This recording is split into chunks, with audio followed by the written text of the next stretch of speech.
Hello everyone, welcome to job Saathi. आज इस video में हम बात करेंगे कॉम्पिटिटिव एप्टीट्यूड की तैयारी कैसे करें। आजकल हर किसी का सपना होता है सरकारी नौकरी प्राप्त करना।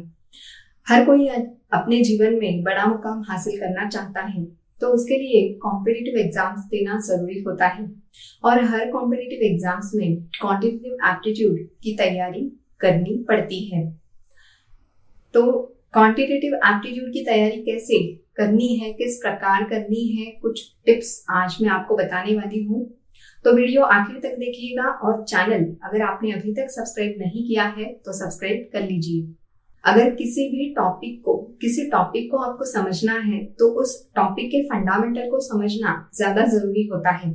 तो वो फंडामेंटल समझने के लिए आप टीचर्स की हेल्प भी ले सकते हैं। बहुत सारे यूट्यूब पे मटेरियल्स होते हैं, ऑनलाइन भी मटेरियल्स होते हैं, वो भी आप यूज कर सकते हैं, या बहुत सारे एप्स भी आजकल अवेलेबल होते हैं, उसका भी यूज आप कर सकते हैं।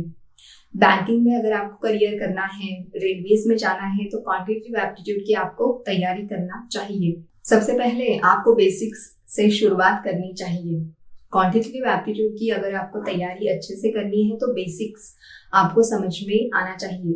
कुछ सिलेबस नहीं होता बेसिक्स के लिए, लेकिन जो भी बेसिक्स होते हैं जैसे कि टेबल्स है, उसके बाद स्क्वायर रूट्स है, स्क्वायर्स है, क्यूब रूट्स है, क्यूब्स है, तो 1 to 30 नंबर्स के आपको ध्यान में रखने चाहिए। कुछ ट्रिक्स होते हैं वो ध्यान में रखने के लिए, तो वो कौन कौन से ट्रिक्स हैं वो भी आप इंटरनेट पे सर्च कर सकते हैं।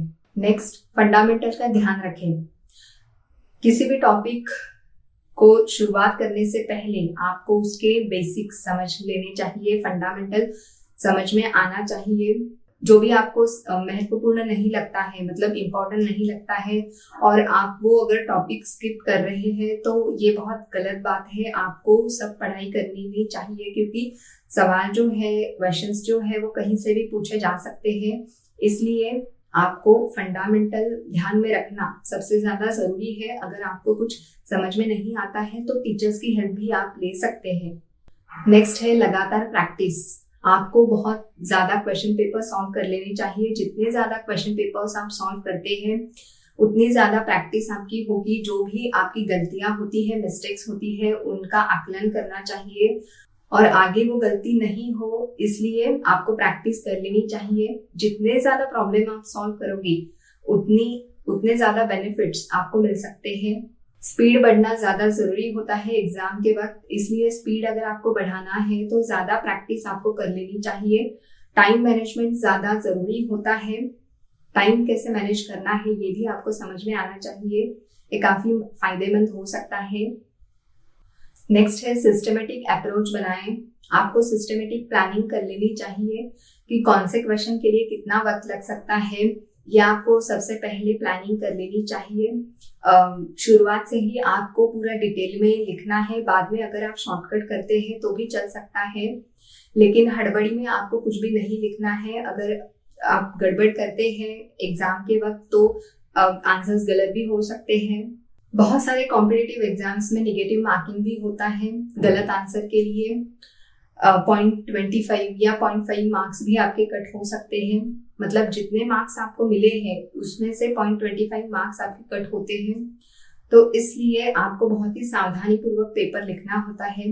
कुछ इंपॉर्टेंट फॉर्मूलेज होते हैं, इक्वेशंस होते हैं, टेबल्स होते हैं, थ्योरीज होती है, वो आपको ध्यान में रखना चाहिए। मतलब जब क्वेश्चन आपको पूछा जाता है थ्योरीज के बारे में, इक्वेशंस के बारे में, तो अगर आपको याद है तो काफी समय आपका बच सकता है। टेबल्स अगर आप याद कर लेते हैं तो एग्जाम के वक्त अगर मल्टीप्लिकेशन के सम्स होते हैं तो वो आप जल्दी सॉल्व कर सकते हैं। अगर टेबल्स आपको याद नहीं है तो मल्टीप्लाई करने के लिए काफी वक्त लग सकता है, इसलिए टेबल्स आपको आना जरूरी है। स्क्वायर रूट है, क्यूब रूट है, इनकी पहले से ही आपको तैयारी कर लेनी चाहिए। कुछ फॉर्मूलाज होते हैं वो भी अगर आप ध्यान में रखते हैं तो काफी फायदेमंद हो सकता है आपके लिए एग्जाम के वक्त। मजबूत और कमजोर हिस्से को चिन्हित करें।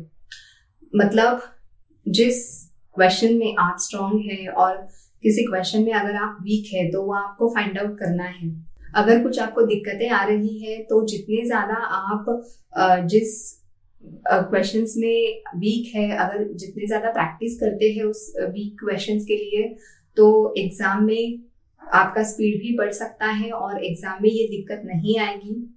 हर तरह के सवालों का आपको सामना करना है, इसलिए आपको बिल्कुल भी डरना नहीं है, क्योंकि अगर आप डर जाते हैं तो सोचने की क्षमता जो लेवल होती है वो कम हो सकती है। इसलिए सेल्फ कॉन्फिडेंस से आपको वो आंसर्स लिखने हैं। जिस टॉपिक में आप वीक है उसकी ज्यादा आपको प्रैक्टिस कर लेनी चाहिए। जिन टॉपिक्स में आप वीक है वो सबसे पहले आपको फाइंड आउट करना है और उसी की तैयारी आपको सबसे पहले ज्यादा कर लेनी चाहिए। नेक्स्ट है सवालों को ध्यान से पढ़ें। जो भी क्वेश्चंस होते हैं वो आपको ध्यान से पढ़ने चाहिए। अगर कुछ गड़बड़ में आप क्वेश्चंस पढ़ते हैं तो आंसर्स गलत भी लिख सकते हैं, इसलिए बिल्कुल भी हड़बड़ी आपको नहीं करनी है। आपको ध्यान से वो क्वेश्चंस पढ़ने चाहिए और फिर ही उसके जवाब लिखने चाहिए। नेक्स्ट है टाइम मैनेजमेंट करें। टाइम आपको अच्छे से मैनेज करने आना चाहिए। अगर किसी सवालों के जवाब आपको नहीं आ रहे हैं तो उसमें आपको अटके नहीं रहना है। आपको जो सवालों के जवाब आते हैं वो ज्यादा जल्दी से सॉल्व कर लेने चाहिए और फिर जो सवाल आपको नहीं आते हैं उनके लिए आप ये वक्त यूज कर सकते हैं। तो इस प्रकार आपको टाइम मैनेज करने आना चाहिए। नेक्स्ट पॉइंट है निगेटिव मार्किंग से रखे ख्याल। जैसे मैंने कहा कि कुछ कॉम्पिटिटिव एग्जाम्स में निगेटिव मार्किंग का प्रावधान होता है। अगर आप गलत आंसर लिखते हैं तो 0.25 मार्क्स आपके कट हो सकते हैं। इसलिए अगर आप श्योर नहीं है तो वो आंसर आपको नहीं लिखना है। अगर आप श्योर है वही आंसर्स आपको लिखने चाहिए। हर कॉम्पिटिटिव एग्जाम्स के लिए समय बहुत जरूरी होता है, इसलिए जैसे ही मैंने कहा कि टाइम मैनेजमेंट करें, समय की बर्बादी नहीं करनी है। अगर किसी विशेष प्रश्न को हल करने के लिए आपको ज्यादा वक्त लगता है तो वो आपको बाद में लिखना है। जो आप श्योर है, जो क्वेश्चंस आपको आते हैं वो आपको पहले सॉल्व करने चाहिए। हल करने से पहले आपको एक नजर डालनी चाहिए। सबसे पहले आपको पूरा क्वेश्चन पेपर पढ़ना चाहिए, उसके बाद ही आपको क्वेश्चंस हल करने हैं, सॉल्व करने चाहिए। नेक्स्ट है विभिन्न प्रकार के प्रश्नों को जानें। बहुत सारे टाइप्स के क्वेश्चंस आते हैं तो वो आपको जानना चाहिए कि किस प्रकार का क्वेश्चन पूछा गया है, यहाँ पर कौन सी ट्रिक यूज करनी है।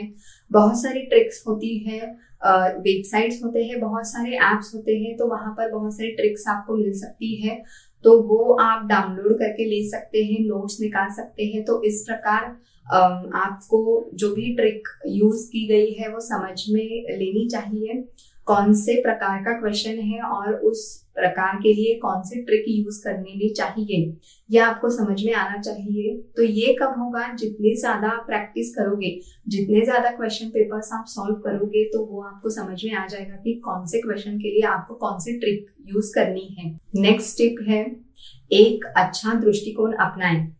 मतलब सबसे पहले जब आप क्वेश्चन पेपर सॉल्व करते हैं तो अच्छे से आपको लिखना है, उसके बाद आप शॉर्टकट भी यूज कर सकते हैं। जो क्वेश्चंस आपको आते हैं कॉन्फिडेंस के साथ आप सॉल्व करते हैं तो वही क्वेश्चंस आपको अटेम्प्ट कर लेने चाहिए। स्पीड भी आपकी इंक्रीज हो सकती है और काफी सकारात्मक ऊर्जा आपको मिल सकती है। इसलिए एक अच्छा दृष्टिकोण आपको अपना लेना चाहिए जब आप क्वेश्चन पेपर सॉल्व करते हैं तब। तो गाइज, इस वीडियो में हमने क्वांटिटेटिव एप्टीट्यूड की तैयारी कैसे करनी है इस विषय पर आवश्यक जानकारी ली है। अगर आप कुछ और इन्फॉर्मेशन चाहते हैं तो आप हमें कमेंट करके पूछ सकते हैं। इस वीडियो रिलेटेड कुछ डाउट्स है, कुछ क्वेरीज है तो जरूर कमेंट कीजिएगा।